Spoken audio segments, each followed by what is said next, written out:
Hello and welcome. My name is Kristen Allen and I work for the City of Decatur as the Affordable Housing Fellow. Before we start tonight, I'd like to acknowledge today's Veterans Day and to thank those who serve or serve the U.S. and thank them for their sacrifice, courage, and their bravery. I'd like to thank tonight's participants, panelists, and facilitators as we begin the third and final community-focused conversation around housing affordability in Decatur and discuss specific recommendations of the Affordable Housing Task Force to increase the supply of affordable housing within Decatur's neighborhoods by allowing duplex, triplex, and quadplex construction in addition to single-family homes. First, I would like to introduce Mayor Patty Garrett, who will start us off with a welcome. Thanks, Kristen. And I want to say welcome to all of you and thank you for participating. We have a large group of folks gathered this evening, and I really appreciate that you are willing to spend some time as a part of this community conversation. As we've said, at each of these, this is really just sort of the beginning of looking at how we might update some of our land use and zoning in our single family districts to see if there is a way to increase some availability of affordable options in our single family home districts. And so the policies are not created. We're wanting your input and your discussion. And then the next steps will be to draft something that then we will bring back out to the community for discussion. So this is the beginning of that process. We very much appreciate your input and thank you. And I look forward to hearing from the speakers. And again, thanks for being a part of this important conversation as we continue to try to find ways to find different options for people to be able to afford to live in the city of Decatur. So thanks again for being here. Thank you, Mayor Garrett. And I'm going to go ahead and share my screen and go through a couple slides just to introduce everyone to our subject tonight. So we're talking about Decatur missing middle, and I have a few photos of existing duplexes, triplexes, and quadplexes that exist around Decatur's neighborhoods. So what is missing middle? Missing middle housing is a range of house-scaled buildings with multiple units, compatible in scale and form with detached single-family homes and located in a walkable neighborhood. Duplexes, triplexes, quadplexes, and small apartment buildings are all considered missing middle housing types, and their densities fall between a single-family home and a larger multi-family development. And these are a couple. The top one is on Claremont Avenue. It's a fourplex. And below that is on Sycamore, it's a triplex. So those are a couple existing multi-units within Decatur's neighborhoods. So why are we having this conversation now around adding missing middle housing to our neighborhoods? This actually started back in 2008 with the Affordable Housing Study, where the study said that no community has proven successful built solely on single family development. In the 2010 strategic plan, it called for allowing smaller homes and encouraging other creative housing in single family neighborhoods. The 2017 Oakhurst for Everyone report wanted to ensure availability of diverse and affordable housing and provide for a variety of housing types and prices.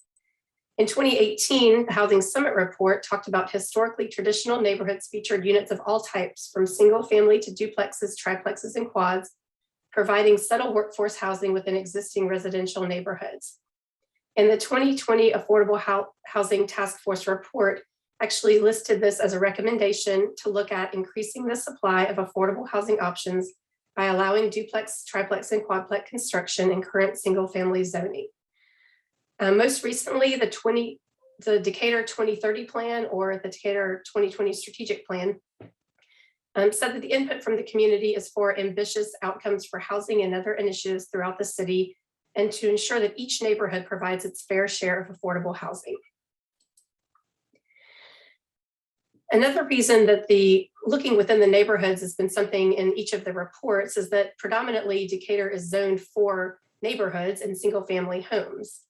If you look at the citywide zoning, the current zoning is 70% single family and 30% other. And if you look closely at each neighborhood, just within the single family neighborhoods, 90% of the neighborhoods are detached homes and only 10% are other types of housing. We're also looking at what changes other cities have made and why, as we try to consider this subject and determine what might be right for Decatur. So if some examples are in the chart on the right, for example, in Raleigh, they allow by right duplexes and townhomes. Minneapolis was actually one of the first cities to introduce adding this zoning, which they now allow duplex and triplexes, and they also allow up to 2 units to be added to an existing home. Portland is probably one of the most progressive on this. They allow up to 4 homes on a lot. They've also decreased the allowable home size and eliminated parking requirements. Austin allows duplexes and removed a common wall requirement. So a duplex could look more like 2 individual homes on a lot instead of, homes that are together in a typical duplex format. And they also allow larger multifamily and reduced parking requirements. Charlotte is pending to allow duplex and triplex. California is actually a statewide initiative where up to 4 homes are allowed in an existing lot. And they have some rules around this, such as it must be owner occupied for 3 years. They do not allow short-term rentals, and they do not allow more than 1 parking space per unit. They actually disallow parking if it's within 1/2 mile of transit. Atlanta's discussion is pending, but they are looking to allow ADUs in a few areas where they're not already allowed, and to allow attached ADUs, such as a basement or attic conversion. And they're also converting an area called the MRMU to allow 8 to 12 units with an affordability requirement if the unit is above 4. So how would this recommendation help Decatur's affordable housing crisis? There's no one solution for affordable housing. So this recommendation would need to be combined with other efforts to increase the supply of housing. This is just one place to look in the efforts to increase affordable housing in Decatur. What this would do is diversify new construction housing. So it would enable duplex, triplex, and quadplex construction, not just single family homes, to enable residents at all stages of life to live in Decatur. It would enable neighbors to diversify their residents by dividing a home into multi-units. And what this can do is help keep existing residents in their homes by providing income while also creating new rental units. The policy would also enable nonprofit developers, for example, the Decatur Land Trust, to have more flexibility with homes that they acquire. And the Decatur Land Trust focuses on affordable home ownership. So that would help them participate in affordable home ownership and rental options. And basically, overall, it just allows more housing choice within Decatur's neighborhoods and not just single family homes. So what to expect at this session? The policies are not yet written. The conversations we're having tonight are to solicit input from residents to shape the policy recommendations. We'll start off with a video, and then we have 3 panelists, fabulous panelists, who will answer some pre-selected questions. We're going to breakout rooms that will provide opportunity for community input, and then we will report out afterward and answer additional questions. We have a website with more information. It's decaturga.com/affordable housing. I think most of you signed up on this website, but I just wanted to point out on the website that we have a story map that goes really in depth into Decatur's housing past and the Affordable Housing Task Force and how we got to where we are today and what we're trying to do about it. We also have a survey that would be great for you guys to complete. It's the Missing Middle Housing Survey. And we have a hotline number that I've had some great conversations with people so far. You can give me a call and we can discuss further, or you can email me if you want to have your comments on record as we make these considerations. I'll leave you with a couple more existing missing middle homes in Decatur.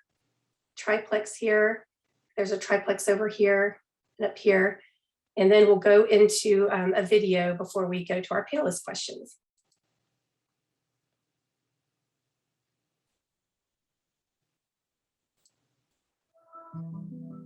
The Decatur we know and love today is the result of over 4 decades of planning and follow through. And by many measures, a highly rated school system, a destination downtown, a strong real estate market, that work has been successful. But success can be a double-edged sword. With limited land and a desirable quality of life, prices rise, often well beyond the reach of workforce and middle-class people.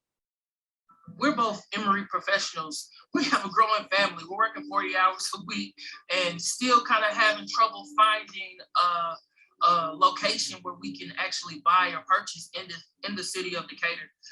We kind of find ourselves renting around the city, but we would love to be, here.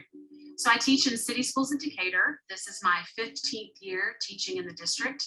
I've taught at Oakhurst and now my 5th year at Renfro. I love it here and I live where I teach. I love living in this community. I walk everywhere and I ride my bike, but it's difficult.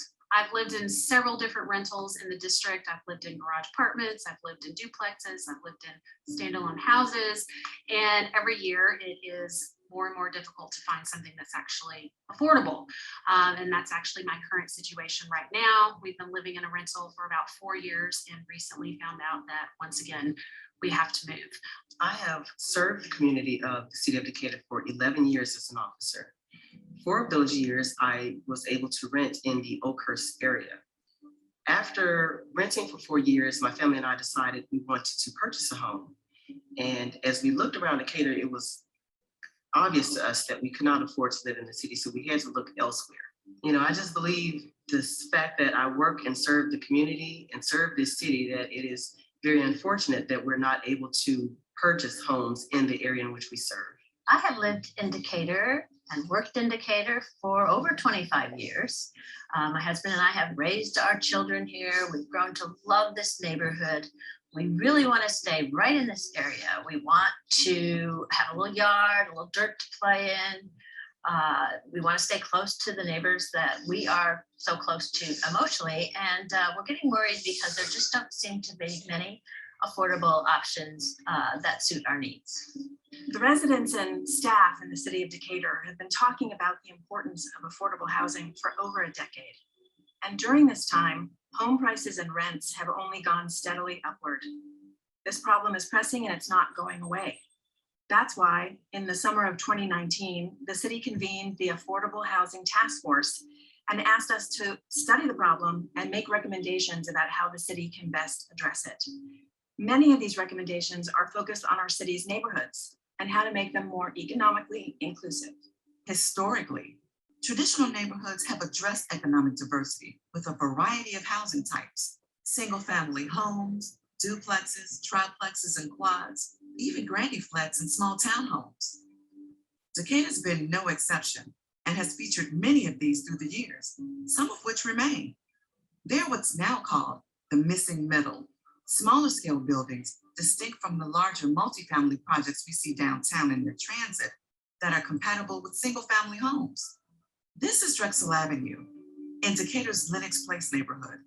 Walking down it, you'd likely experience it as a pleasant single-family street, but you'd be mistaken, because hidden in plain view among the homes of this quiet 4-block stretch are 40 naturally occurring missing middle housing units at varying levels of affordability. Such integration was once commonplace in Decatur, and the duplexes, triplexes, and quads we see today were all built or retrofitted in years past as a legal and encouraged solution to the housing needs of the day. But in 1988, they were outlawed in response to challenges we now find unfamiliar: disinvestment and absentee ownership. Today, our pressing need for more affordable housing exists in stark contrast to the 1980s. What was once a seemingly practical response to decline now exists as an artificial economic barrier, a new form of redlining that prevents all but the highest income households from living in Decatur's neighborhoods. This need not be our destiny or our legacy. We can choose a different path. Among the many recommendations of the Affordable Housing Task Force report are efforts to once again allow these more inclusive missing middle housing types that were once commonplace in Decatur. With additional housing options scaled comparably to single-family homes, but configured to include smaller dwellings, we can help overcome the policies that have contributed to Decatur's loss of racial and economic diversity. We can create space intentionally for workforce and middle-class people currently priced out of our neighborhoods. In response to the recommendations put forth by the Affordable Housing Task Force, the city is currently at work on a proposed zoning update with the potential to make our neighborhoods the welcoming and economically diverse places we want them to be. To do so, they'll need you, your input, and your support. This is our opportunity to shape our neighborhoods according to our values, where service workers and young couples are just as welcome as those of increased means, where teachers and police officers and freelancers can share the neighborhood with lawyers and investment bankers, and where our long-term residents can downsize to more manageable and affordable space without leaving the neighborhood and the neighbors they've come to love. Let your voice be heard. Learn more, get involved, and encourage our city leadership to make this bold investment in a more inclusive future.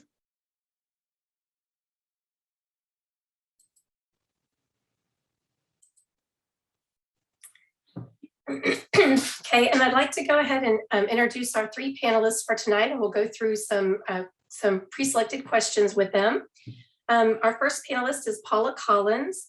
Paula has served in a variety of positions in our community, including a 10-year stint with the Decatur Education Foundation, 2 years as the chair, a founding and current member of the Better Together Advisory Board, a member of the Affordable Housing Task Force, and chair of the CSD Senior Tax Exemption Committee to redefine and renew that important exemption. Paula has spent the last 5+ years focused on affordable housing in our community and is a strong advocate who believes that those who work day by day to make Decatur a special place should have an option to be my neighbor. Rochelle Patton has been in the affordable housing development field since 1994 and has been involved in the development or preservation of over 25,000 units of affordable rental housing. She serves as an owner and developer, as well as provides development consulting to owners and housing authorities with specialties in low-income housing tax credit and Section 8 rental assistance.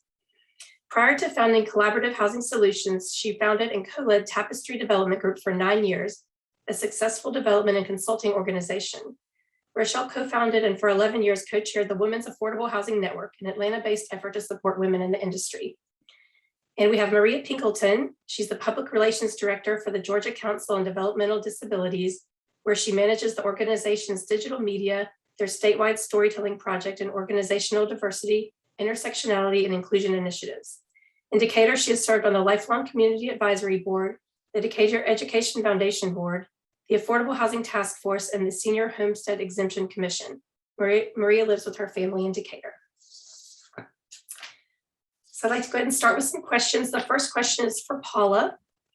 There were several recommendations by the Decatur Affordable Housing Task Force to add supply of affordable housing to Decatur.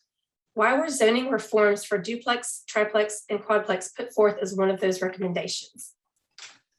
Thank you, Kristen, and thank you to everybody who's here. You could have spent your time anywhere else, and I am quite grateful that you are here.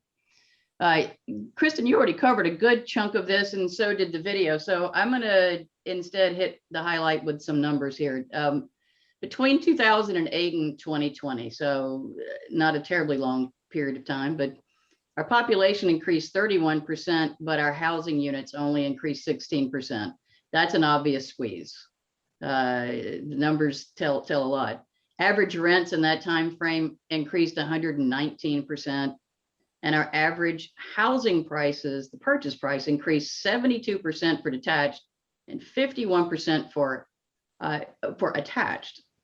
When you think about that, that's only a 12-year period. That is some incredible rocket ride going on. And we can thank basic capitalism for a lot of that, but and the success, again, of our school system, our city. The challenge, of course, is where do we even try to add additional units? And so much of our city is single family zoned. It seems a natural place to restore something that had worked in the past. Decatur looks nothing like it did in 1988, that's for sure, but from an economic perspective. But it just seemed to make very good sense to the task force that this be one of the many tools in the toolbox. It's going to take a lot of different things, but this one just seemed to make a lot of sense. Thank you, Paula. The second question is for Rochelle. What do you know about past housing policies and why these multi-units were disallowed in neighborhoods in Decatur? Well, good evening, everyone. As was mentioned, I work in the affordable housing world. I live, and I worship in Decatur since about 2000, and I live in Winona Park. And so I develop rental housing, and I've helped with the Decatur Housing Authority and many other groups as well. So, right. So, in the early 20th century, as you drive through neighborhoods, you saw this more often where you might see duplexes or triplexes or quadruplexes. And some of that was because zoning regulations were really broad, that just generally had like a residential requirement as opposed to specifics of what residential actually meant. And so that's why when you drive through Decatur, you will probably see, and you saw some of the photos that Kristen gave, that was created.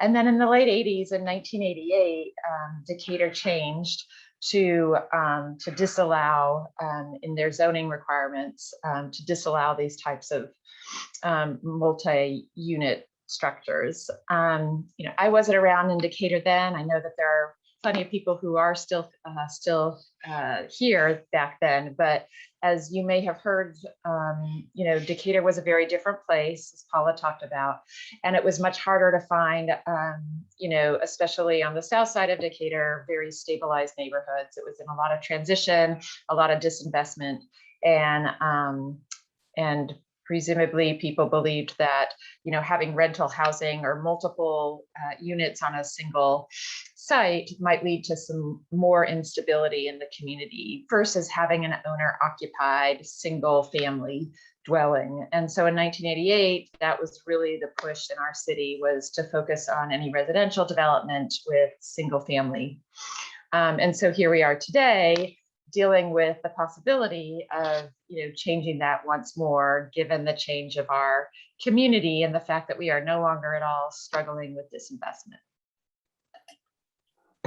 Thank you, Rochelle. My next question is for Maria.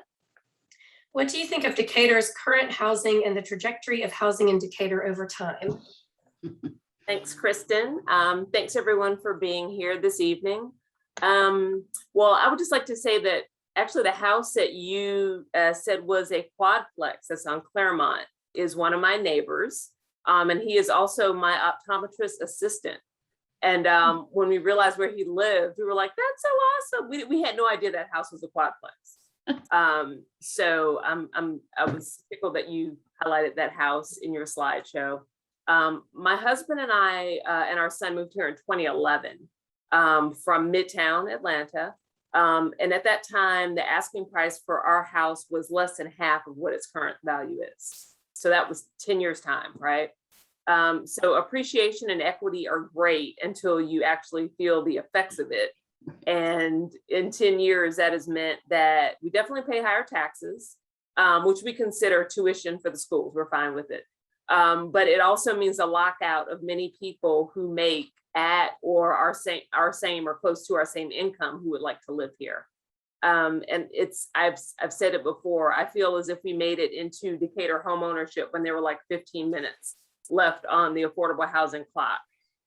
So many houses that we wanted to purchase, actually, when we were looking for a home, we got outbid on before we even had an opportunity to make a bid on them. So the housing problem, the affordable housing problem, is not just a Decatur problem, but I do think it's one that we have the ability to solve. I think now Decatur is at a tipping point, and if we don't move aggressively to ensure really diverse housing types in our city, that opportunity to do so will be lost forever. While increasing the number of workforce price housing units in larger apartment structures is important, I think that another crucial element is making our dream of the missing middle income price housing a reality and preserving those existing quad, triplexes, and duplex housing. If they aren't identified and preserved, they will quickly be leveled to make way for more $1 million homes, as we've seen go up. In addition to preserving those properties, more of them need to be constructed in areas that currently have predominantly single family homes.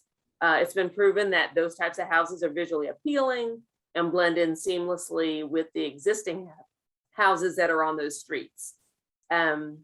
If you look at the Decatur Affordable Housing web page that Kristen spoke of earlier, you'll see examples of other multi-unit houses in our city that are adorable and don't stick out from the houses that are around him. They're architecturally diverse, but also perfectly placed in the neighborhoods where they are. And they make wonderful residences for young families, grandparents looking to downsize, and then young professionals who are looking for starter homes.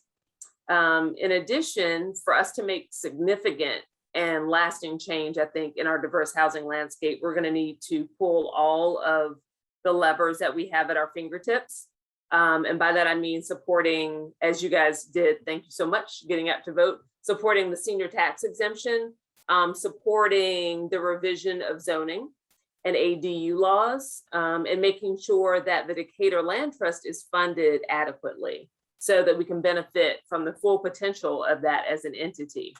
And most importantly, I really think it's important that we squash the thoughts of not in my backyard or NIMBYism through educational opportunities like this one. If you could all go out and share the knowledge that you've gained with your friends who weren't able to tune in, share their website, it would be great. Because if we don't do that, we can't have everyone on the same page. And if we don't have everyone on the same page about the affordable housing issues in our city, we're never going to be able to make bold steps to solving the issue. Thank you, Maria. So our next question is for Rochelle. With the population growth in Metro Atlanta over the past years, more discussion is happening around both affordable housing and the housing jobs mismatch that occurs in metropolitan areas. Can you talk about what a housing jobs mismatch is and how it affects the city? Sure.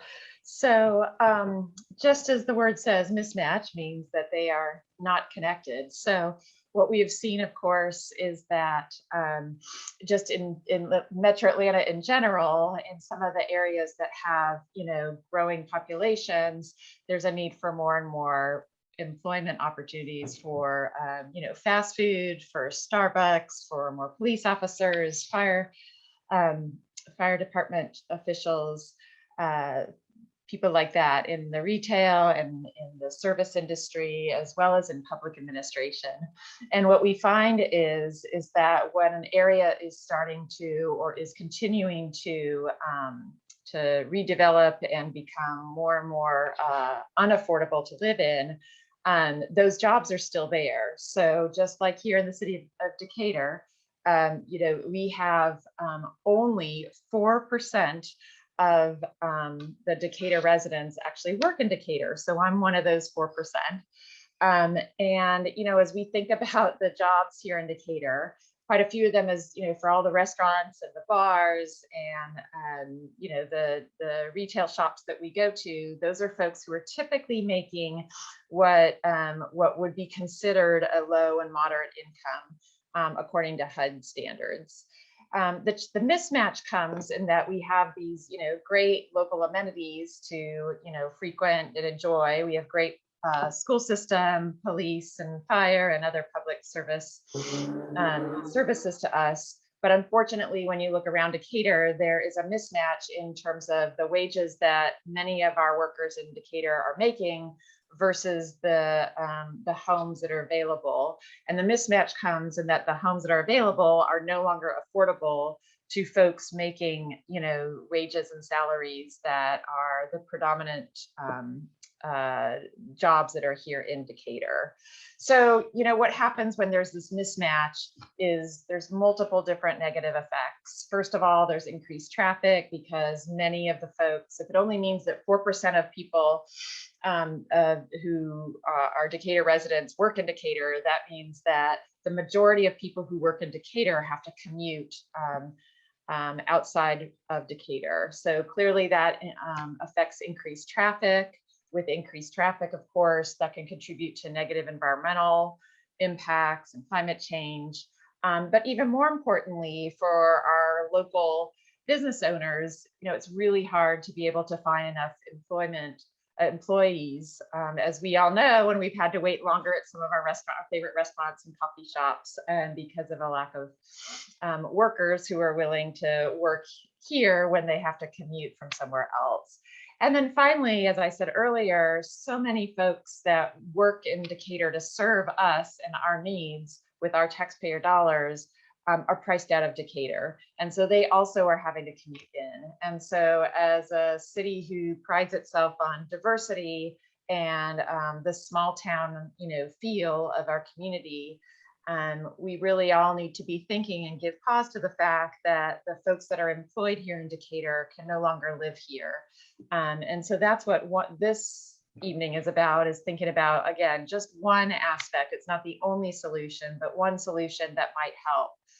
I know that I personally lived in a duplex in Grant Park for a number of years before I moved to the Decatur area. When I was in a grad school at Georgia Tech, and then in my first few years after that, when I was a young adult and when I got married, I lived in a duplex in Grant Park. And that was the only way that I could have enjoyed to live in that community. So I know firsthand what a blessing that can be. Thank you, Rochelle. The next question is for Paula. Do you think this policy change would increase equity in Decatur, and how? So I want to echo something that Rochelle just said a minute ago, and we've said it several times, but I think it really bears repeating, which is this is one tool in a very large toolbox that it's going to take a lot of interlocking pieces to solve this indicator. It seems logical that if we are landlocked, we're not adding any more land at this time in our neighborhoods without increasing density. I mean, we can't build it all downtown, which is where I live, and I welcome everybody in downtown, but it isn't practical, basically. So smaller units mixed into our neighborhoods makes good sense. We know, actually, probably everybody that lives in Decatur and has been here for quite some time anyway, probably knows people who live in some of those duplexes and quads. Most of my friends who lived in those have moved, but it's just one small piece of the solution. The other big thing is removing artificial barriers is pretty much the only way that we can bring about equity. So if we just look at this for exactly what it is, it's an artificial barrier that it served a purpose at one time, it no longer serves the purpose of our city. Thank you, Paula. The next question is for Maria. Some common concerns related to density are traffic, school enrollment, trees, and property values. Can you speak to these concerns?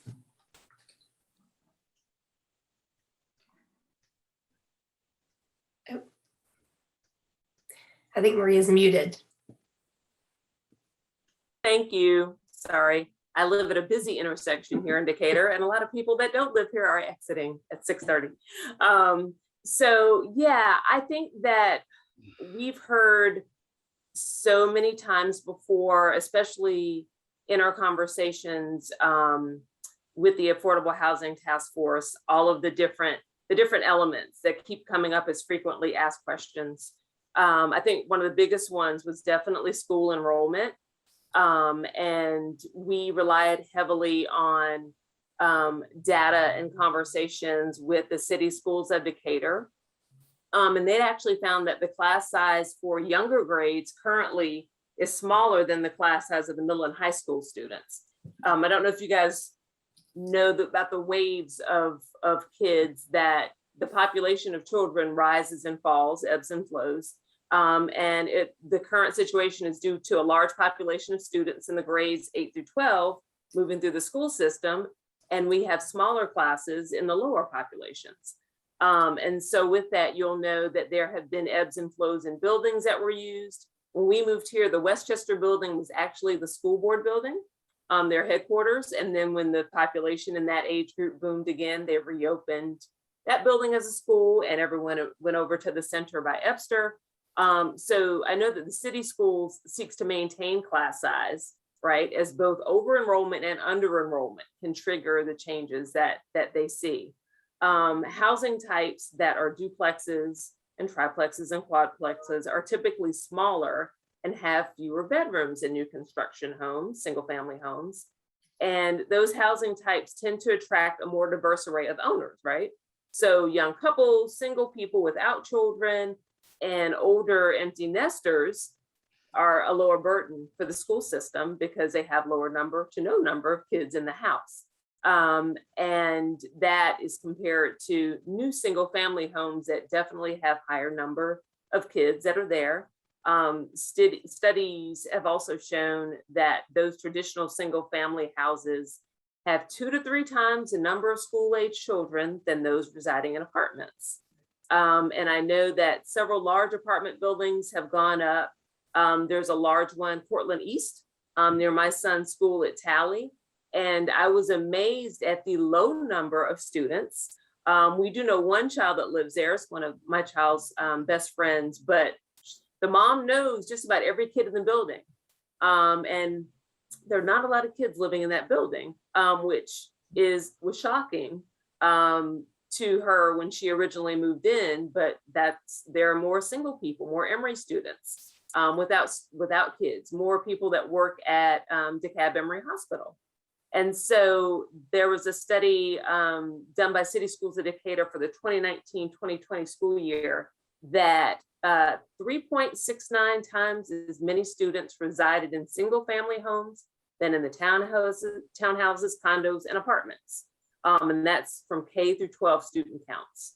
So by continuing to only allow single family dwellings on, I think it's 70% of the land within Decatur school district boundaries, we are further limiting any other type and size of household and pitting the numbers on the upswing when it comes to the amount of kids that are actually going to be impacting the school district. So we definitely want to have a mix of housing, not only for the diversity of people that live there, but it really helps us when it comes to stabilizing or not adding to the number of kids that are actually coming into the school system.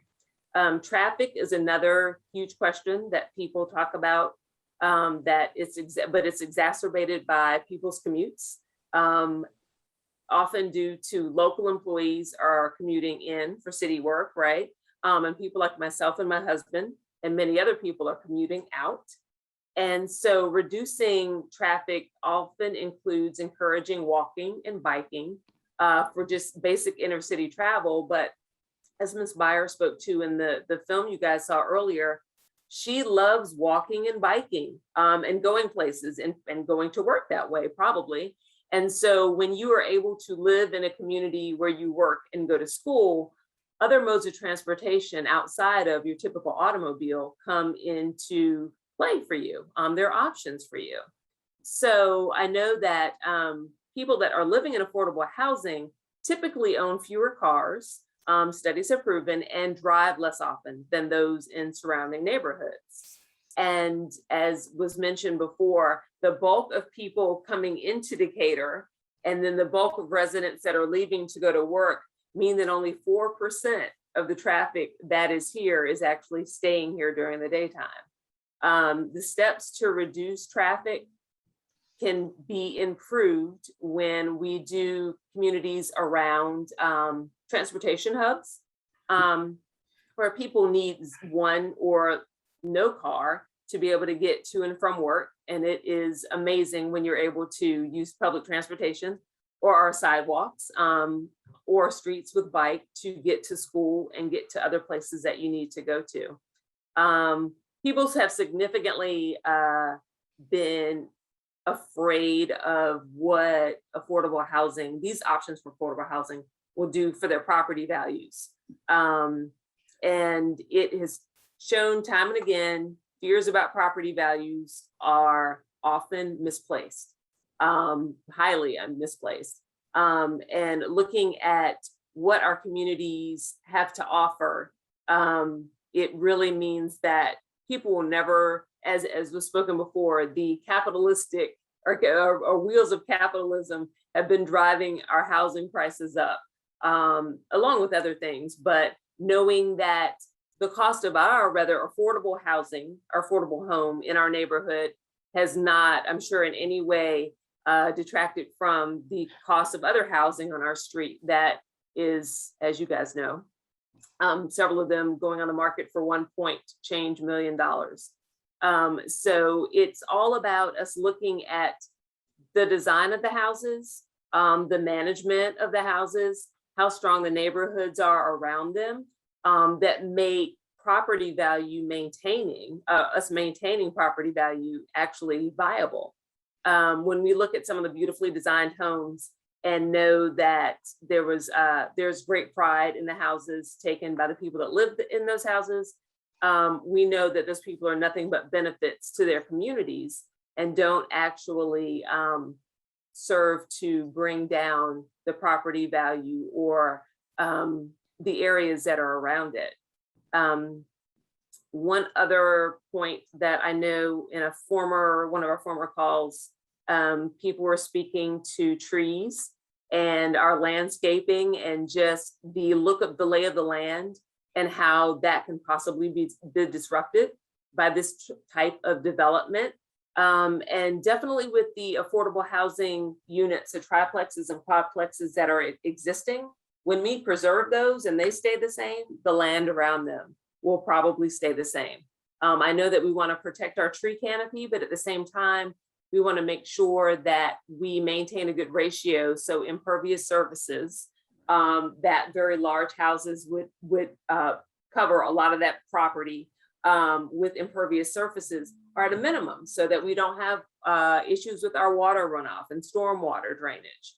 While the issues that come to mind when I'm giving you a 30-second warning, Maria. Okay, when people have questions about affordable housing and the issues that come to mind, none of them should stand in the way of our goals to have affordable housing. While they are concerns, they've been proven to not be ones that we really need to have, and we really need to be more focused on making the housing that we have affordable and our community affordable and diverse. Thank you, Maria. And our last question, Rochelle, we have about 2 minutes to wrap this up before we go to breakout rooms. But if this, in your opinion, if this policy is not implemented, what might that mean in terms of housing in Decatur? Sure. So just real briefly, this isn't going to solve our desire for creating as much mixed income housing and affordable housing in our community. It's just one tool. But as we all know, there's just very few sites available for new development in the city right now. We're basically landlocked. Besides Legacy Park and a few infill, small single family lots, there really isn't much opportunity for us to create much new mixed income housing. So that leaves us with, what can we do with the existing housing or with the existing single family lots that might be able to encourage some creative ways to provide some diverse housing in the lots that have already been developed and may have additional room for a mother-in-law suite, as we've called it, accessory dwelling unit, the ADU. And again, this is certainly one way that could help in terms of not just income diversity, but racial diversity, age diversity, people in all walks of life at all stages of life, just like I was able to do when I was very low income when I first started out in my career. Secondly, besides the fact that we're just landlocked, and this is one way to use creative policies of existing properties, we can't deny the fact that there were missteps and mistakes and, quite frankly, incorrect policies of the past decades by our local officials. And I would be remiss without saying that, back during segregation era, clearly racial attitudes and racism as well as classism played a part in how our zoning was created and implemented in terms of land use. There's so much we could look behind and say what was done wrong, what hampered mixed income community. All we can do at this point now, though, is try to learn from the past and create some creative solutions to help serve for a platform to hopefully encourage some more mixed income housing opportunities here in our city.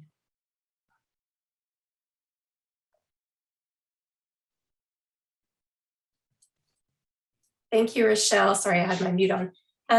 So now we'll head on to the breakout sessions. And so you'll have a pop-up and you can just click it to enter into your breakout room, and you'll have a facilitator to walk you through some questions so we can gather input around these proposed policies. Thank you so much. And thank you to our panelists.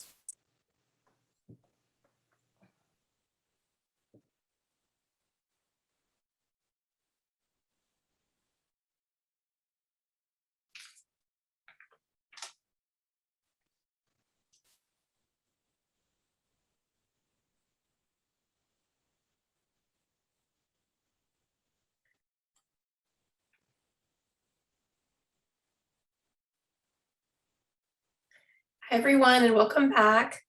In just a moment, we'll do a report back from the groups.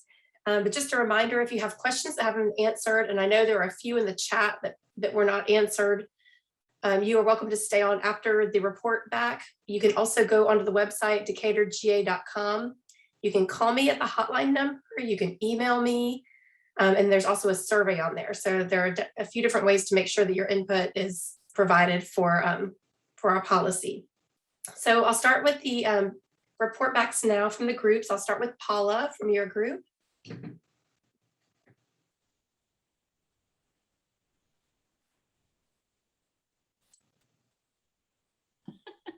Thank you. Sorry. Talking head over here. So ever so briefly, our folks, most everybody went from their childhood home into an apartment of some sort. Pretty much everybody had a positive experience with that. And it brought them back to think about what was that experience like, and you know, were they transient people? And the answer is no. It was just an apartment was what you could afford. We talked a lot about aspirational versus realistic. And while we may have aspirational goals to develop affordable housing here that we're going to have to somehow put in, and I admittedly, I had 3 builders in my group, so that, you know, the money always comes up. If we want to create or recreate our diverse community, that we've got to somehow deal with the cost. Phil talked a little bit about land trust, and it could play a role in that. That's another one of the tools. But in order for us to build the right things, we're going to have to find some form of incentives. Nobody was against it. Everybody was actually in favor of it. It's just that it's a reality check. So I'll leave us with that. Yeah, thank you, Paula. Next up is Maria's group.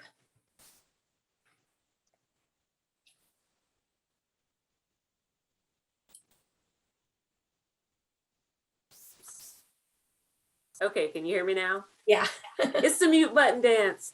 Okay, similar to Paula's group, the participants in my group also mostly moved into apartments, either by themselves or shared with others post-college. One went from a single family rental into an apartment where they really liked the fact that there were other people around them, sense of community and safety. Let's see, for the second question, looking at what people thought about panel discussion, as well as I brought into that points that were made within the film. There was questions and questioning about the conversations of ownership when it came to quads and triplexes. And if the owner lives there, then how do other people actually own? And so I discussed the possibility of actual quadplexes being more like condos where people can actually own units, or that's a possibility. But also in that conversation was brought up the fact that there is no shame in renting. And so renters are awesome neighbors, and they all started out as renters, right? So they just they wanted a place to stay, a place to be their starter place, to kick off, to get a job, to kind of get their lives started. Another question came up about the possibility of people that when we make opportunity available for greater diverse housing, will they actually work here in Decatur? And would they lead to lower traffic, or would the traffic stay the same, or the traffic increase because they too work in Winder or work in Cobb and have to commute out during the day? So that was a question. And also a common thread throughout was that the city would need to be more vigilant or very vigilant about code enforcement when it comes to how the properties are kept up, and if they're maintaining cut lawns and debris moving and repaired roofs and that sort of thing. For our third question, everyone agreed that diversity was a plus. But once again, that maintenance and code violations would definitely be a negative and should be something that the city really gets solid in their game plan, so that that's not something that could be the demise of public's opinion about this types of housing. And then people agreed that the need for a social media campaign or other campaigns to lay facts out for people so that there is low to no confusion about what different parts of affordable housing mean. And another way to mitigate the negative impacts would be to kill the myth of the locust of the renters or locust renters. Once again, that renters are not bad people. And that was it. Great, thank you. And Rochelle's group is up next. Sure. So I'm wondering if you could also unmute Jimmy Dills, because he was kind to volunteer to help be a spokesperson for us. Okay. But something that was interesting, thank you, in our group was that we had a person who's lived here in Decatur since her childhood. And there's at least 3 of us in our group that have lived here in Decatur over 4 of us who've lived here for over 20 years. And so if you could unmute Jimmy, please. I don't see Jimmy. Hold on. I'm looking through. He's waving in a purple. Okay, sorry. Let me go to my next page. He's waving. I do not. Okay, hold on. Let me try a different view.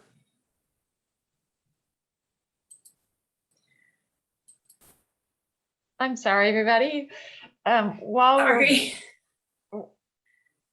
I don't know why I don't see him. I'm really sorry. Oh dear. Okay. Oh wait, now Well, I see him. Hold on. Okay. Okay, got him. I was trying to have Sorry, Jimmy. democratized the- I'm sorry, Jimmy. Thanks. Sorry to be a challenge. No, we had a great, Shelley led us through a great conversation with me, Carol, Ellen, Barbara, and Pam. And we got through the first 2 questions, and like Shelley was saying, we had a good diversity of people that had grown up in Decatur, in other parts of metro Atlanta, and Manhattan, and suburban Los Angeles, and in small town Virginia. And everybody had a similar kind of gravitated towards Decatur because it fit things that they wanted to see based on where they came from. And a lot of that was around the density and diversity and access to amenities and those types of things. And wanting to, and it sounds like, wanting it to continue to be a desirable place that people want to be in. And then we reflected on what we were hearing in the panel discussion and talked a little bit about the impact on schools and thinking about, even though it's probably a small impact with the specific type of units we're talking about, that anything that positively impacts the diversity of the school crowd is a good thing. And so that's one positive.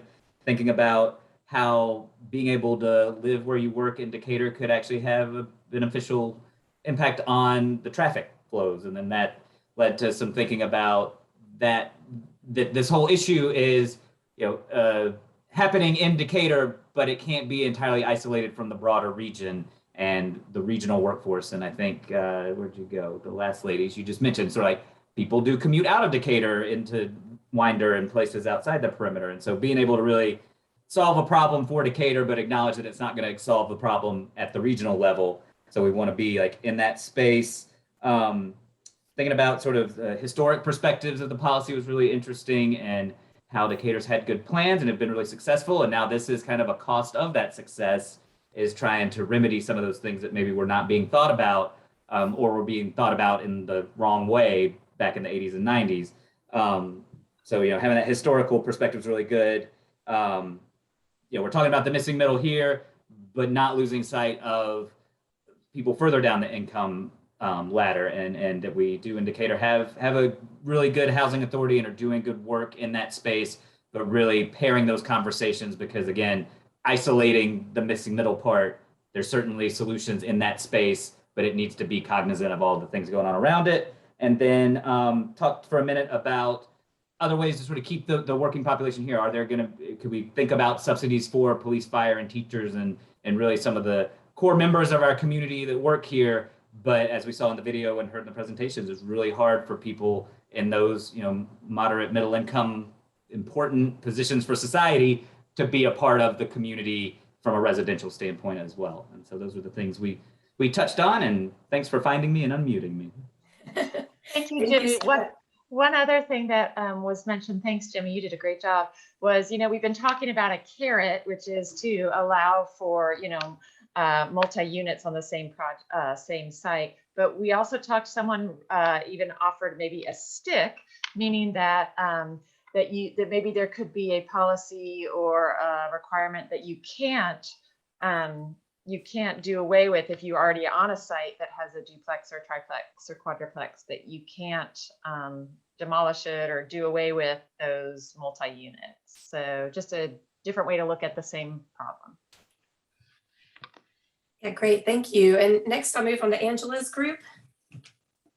All right, good evening. I'm Angela Threadgill, and I had a great opportunity to meet with group number 6. We had a great conversation, and thank you to those that contributed their concerns and ideas and shared their stories. So I'm going to focus on that third question, about what the potential positive impacts would be and what the potential negative impacts could be. And so the group recognized that, by allowing this type of missing middle housing in the city, that it would create more affordable homes than what we have now. But out of that, there were still concerns about the parking, because we still see a housing and jobs mismatch within the city, that they would like to see the city do even a greater job at trying to bring in more high-paying jobs to the city, so there is less commuting out of the city.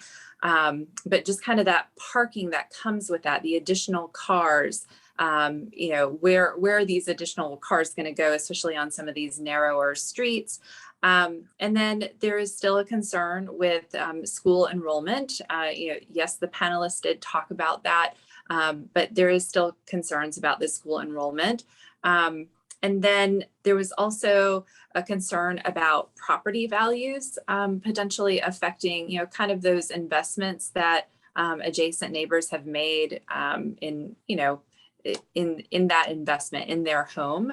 And then lastly, one of the negative outcomes could be that architectural character. But our group did, think about the idea of, having enhanced form-based codes, relying on zoning codes to make sure that that architecture of the missing middle housing types fit in with the neighborhood, that architectural character of the neighborhood.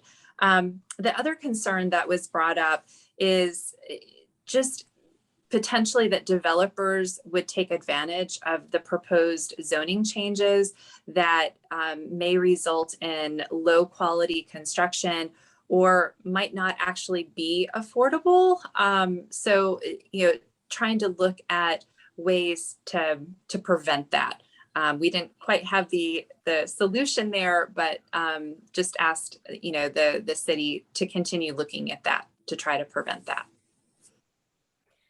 Great, thank you. And next on to Libby's group. Thanks so much, and thanks to my group for putting up with me while my Wi-Fi was out, but they were very accommodating. So we had a lot of similar issues. Of course, many people had lived in rental housing when they started out, had moved around. A couple of the group members had lived in different parts of Atlanta and the region to Decatur. I think that the other thing that was really, again, just like many of the other groups, recognizing that it is challenging to build new housing, and that this group meeting does bring to light that there are lots of things we still need to work on.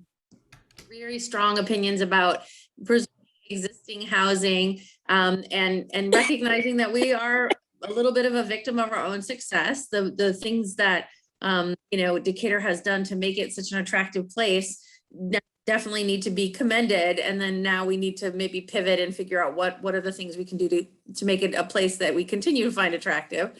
I think that the concern about property values definitely came up. Parking, enforcement of tree ordinance, environmental impacts, these were all things that definitely people felt were of concern. But with this proposed change, there's also the acknowledgement that, we know a lot more about the environment than we used to. We know a lot more about how density can really have a positive impact, in terms of being better for the environment overall, especially if people are, having a smaller footprint in terms of their houses. There was a lot of discussion about changing some of the mentality about big houses, big spaces, big personal use, and kind of maybe doing things to promote that as a positive, to have a smaller footprint, a smaller home, and to acknowledge that those are desirable things to either build or maintain. There was a lot of appreciation from the city for things like bike lanes and sidewalks and routes to school. And I think there was one of the ideas that we kind of bandied around was talking about, are there ways to have more shuttle access, especially if you have people who sort of live on the outskirts of Decatur and they want to come into sort of business areas or business districts like, Oakhurst or, downtown Decatur, were there ways to get them there? And then that kind of took us to the next question, which is maybe can the city partner more with regional, transportation and transit, partners to really look at bigger picture questions about how are we moving through this whole area and whole region, not just City of Decatur, because there was the acknowledgement that 4% of the people working in Decatur or, living in Decatur and working in Decatur was pretty tiny, although somebody did point out that maybe with our work from home, that has shifted a little bit to a higher percentage of people living and working in Decatur at the same time. And then finally, there was an ask for maybe, were there studies on what changes like this have done to property values in other neighborhoods that we could really promote and help educate people if they were worried about that. And then finally, building stronger neighborhood groups so that people felt more of a buy-in, the acknowledgement that the people who are here tonight are bought in, and how do we strengthen that even among the neighborhoods. So thanks to my group for some great ideas and discussion. Great, thank you so much. We have two more groups. I'll go into Linda's group next. Great. I don't want to repeat everything, but a lot of what our great group said was very similar to what every other group said. So I'm going to try to pick out some different things. One of the things we talked about, one of our folks actually owns a quadruplex, and talking about if you're going to build one now, how much it would cost to build it. And perhaps we should look at incentives for developers. This wasn't a developer, although we had a developer who said the same thing. But we talked about some different ways to keep it affordable. And then we talked about the cottage court concept and how that worked over on West Benson and over in Oakhurst. And it was targeted originally toward those who worked in the city. And then one of the folks had an interesting question about, folks that have like a 5-bedroom house and their kids grow up, and then what are they going to do with it? So perhaps this would offer a way for someone who has a big house to do something a little bit different once their kids are grown. And again, everything else that y'all said, our group has said. Great. Thank you, Linda. And the last group is John's.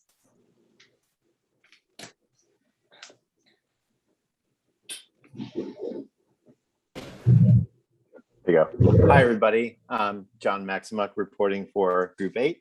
And we had a nice conversation, fairly intimate because it was just two participants. So the two participants had renting experiences in their first home after leaving their childhood home. And one was interesting. 5 people lived in a townhouse, And then the other person also lived with friends in a house and experienced living with very low rents because they shared their rents. One person had the perception that the neighbors seemed irritated with them because they were a whole house full of renters.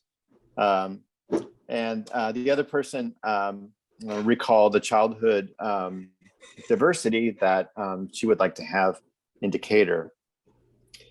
Moving on to some other comments that came out in the second question, had to do with design and with the data. And both participants said that they really liked having a project that's data driven and fact driven, so that they could help to persuade others with data to go along with their motives for a more diverse community, especially in regard to factors around transportation and driving and parking.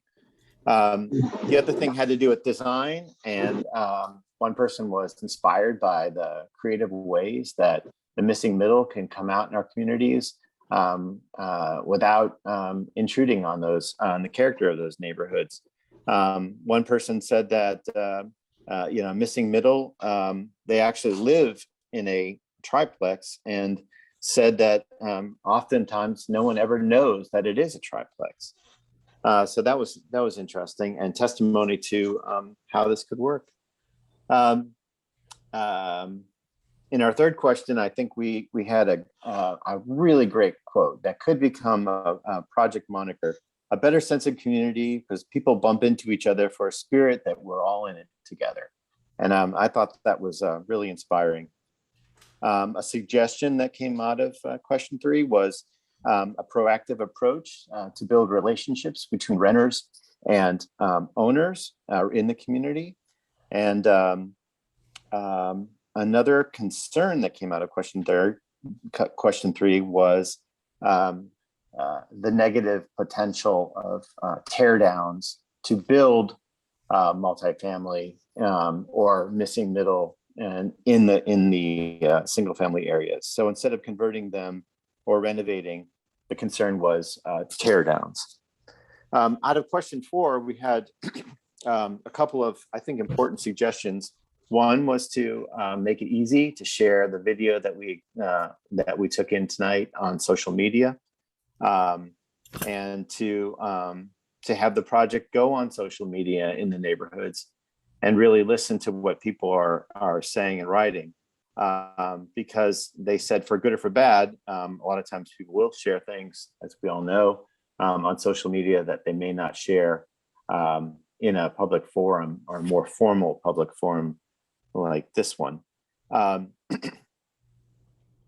so they think it's important to pull out some of the concerns that people have when they post on social media about the subject, and to try to counter them with facts. Again, the appreciation for data and hard facts came up, and they thought it'd really be great to perhaps have neighborhood ambassadors who are armed with these facts and the data as we develop our policy in the city. And I enjoy the facilitating, and that's all. Thank you. Yeah, thank you so much. And sorry, I left off one group, Eileen's group. Sorry about that.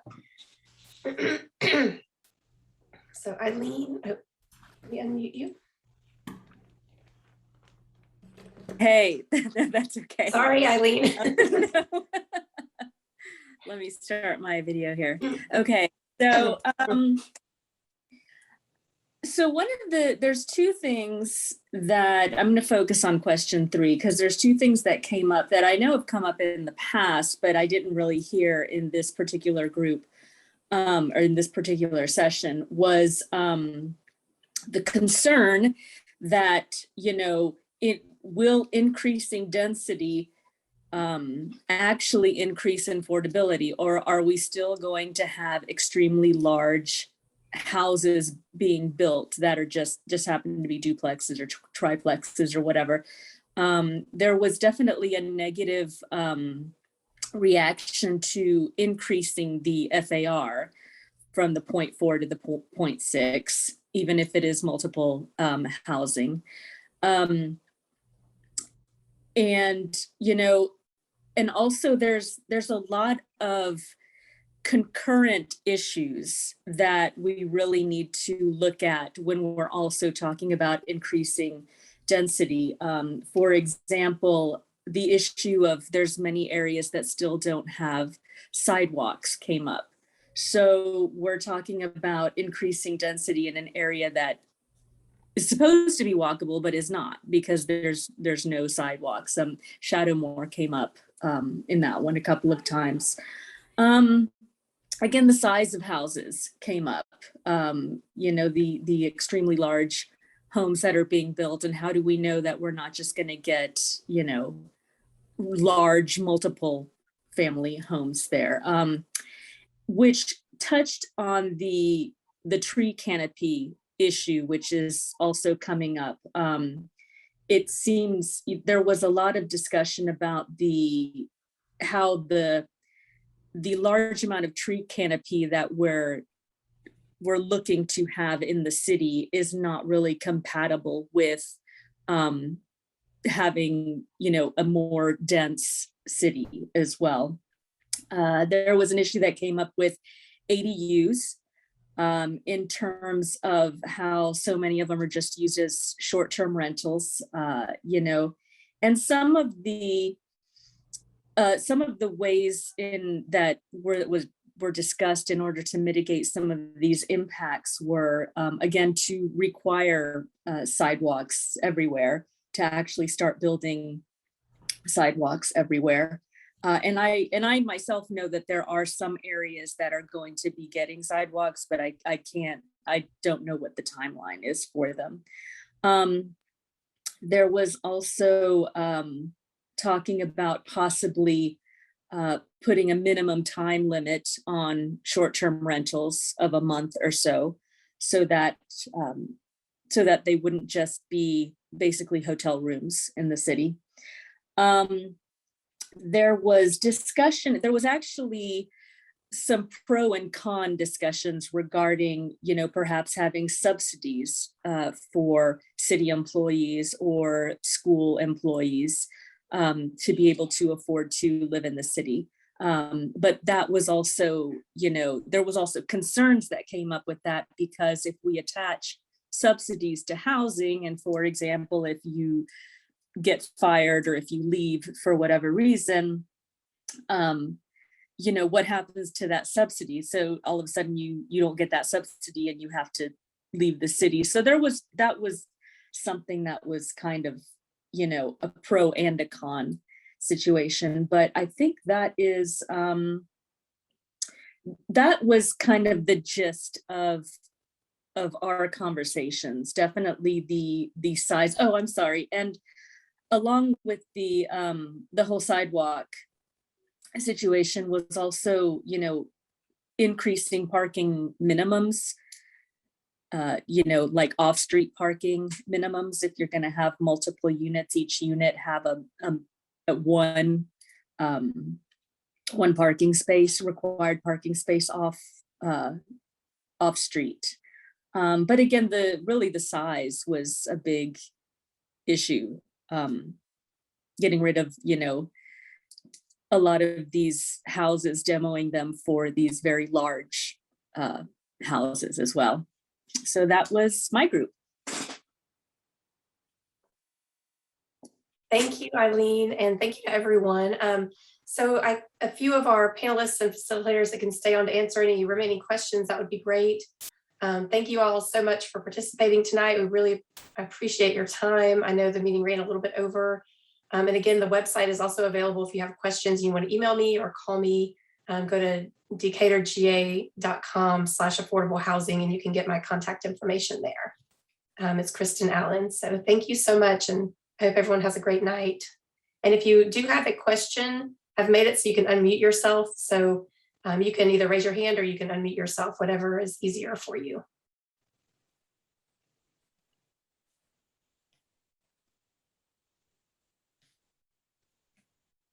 I do have a question. You had mentioned the percentage of land area that is zoned single family. Can you please repeat what that is? And then let us know what percentage of residents that live in Decatur live in single family homes? Yes, so in the city as a whole, the single family zoning is approximately 70%.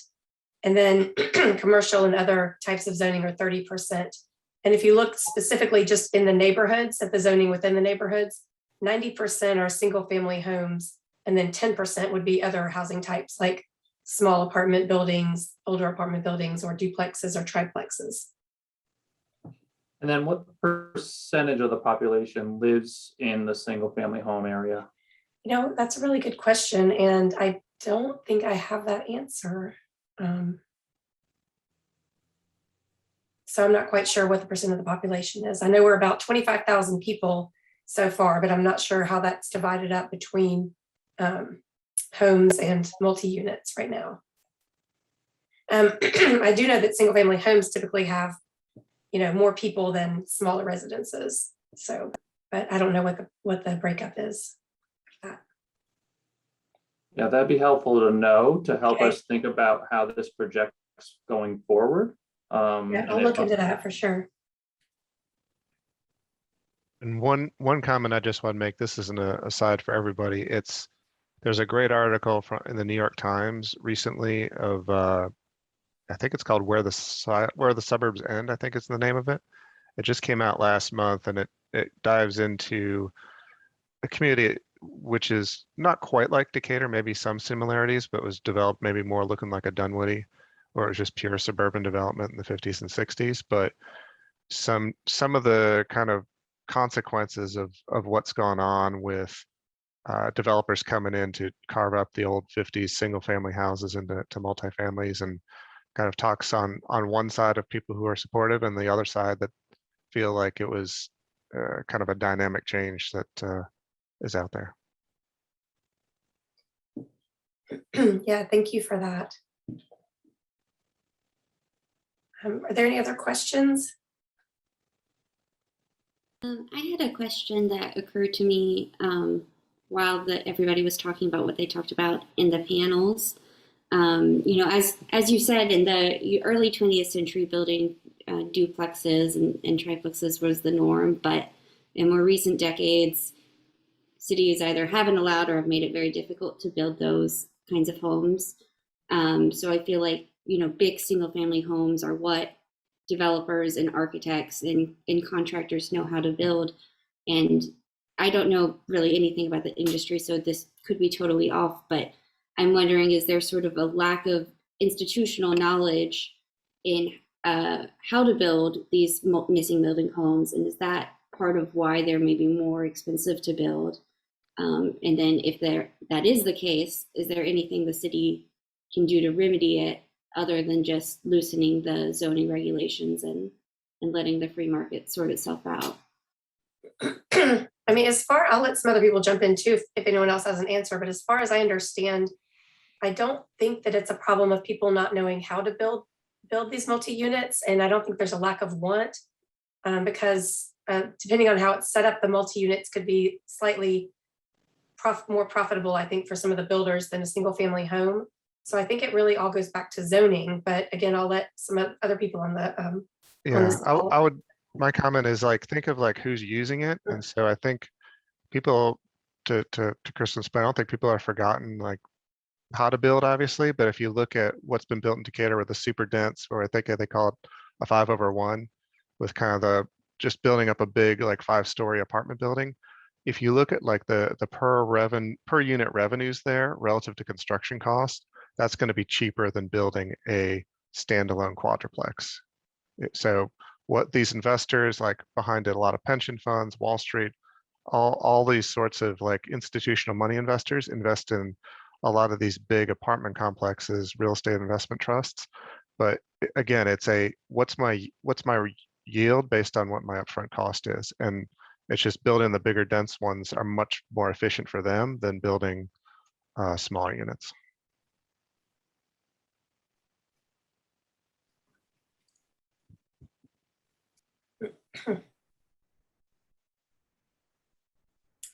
we have any other questions from anyone?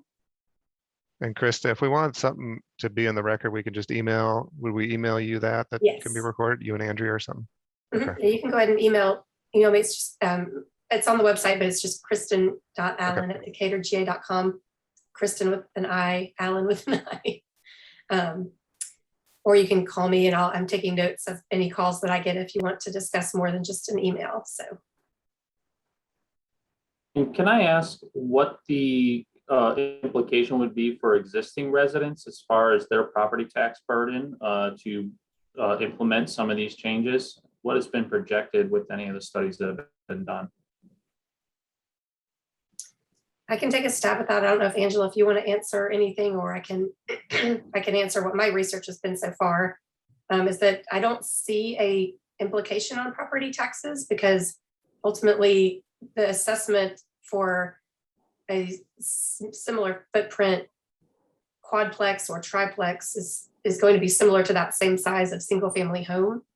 And the property tax revenues all depend on what the assessment is, and then obviously the millage rates that are applied to those. But if these buildings are assessed at around the same rate, the property taxes would be similar from my initial research into this, although I admit I haven't delved deeply into this yet. So. And I think one comment on taxes, just maybe just to, in the materials out there, like when we think about giving like a tax subsidy to some targeted group, because Decatur's a bit of a zero-sum game, unless it changed the amount that Decatur's spending, that revenue is just going to have made up on other taxpayers too. So if you say, I'm going to give $1 million to this certain group for this reason, well, you still need to set your millage rate based on the tax burden to make up for the rest of that piece. So just like there's no free money in this really. So it's just, where are you just shifting around the tax burden is kind of what happens. Yeah, and But we're not talking about subsidies, I guess. I think buried in the report, there are a couple subsidy kind of comments about some existing units, but in the zoning, I don't think I saw that.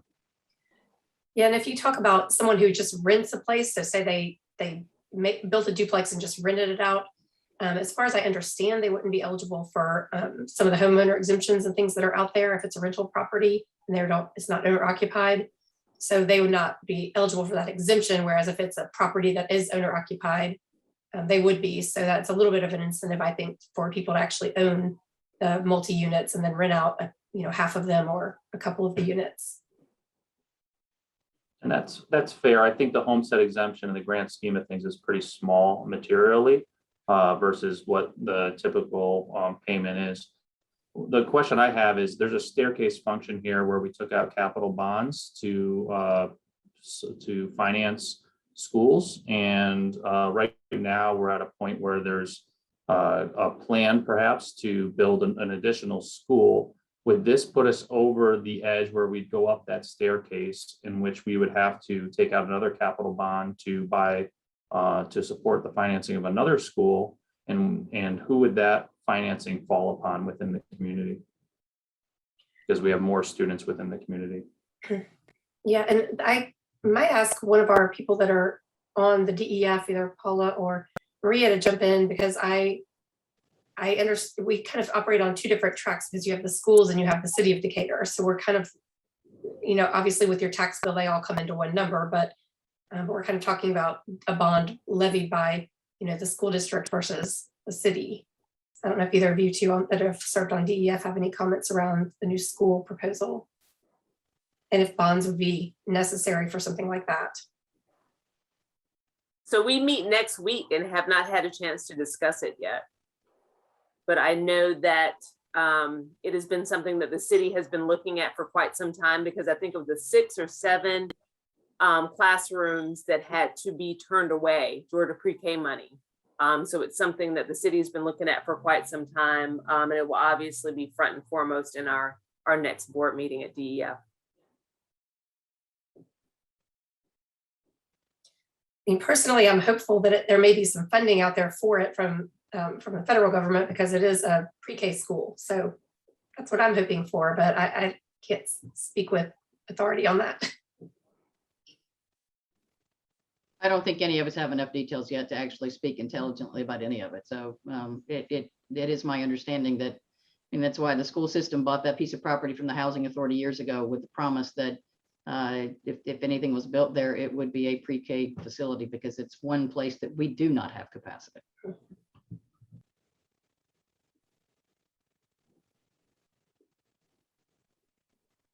Anybody else? Well, these are really thoughtful questions, and thank you so much.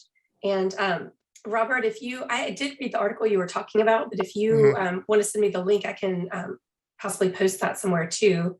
We're trying to keep track and post different articles that are out there. So, but I appreciate all these thoughtful questions. And once again, go to the website if you want to get in touch with me directly, or if you have any other questions. And please encourage people that you know to go onto the website. And when we do our draft policy and we get into our next phase of community discussion, encourage your neighbors to join that too.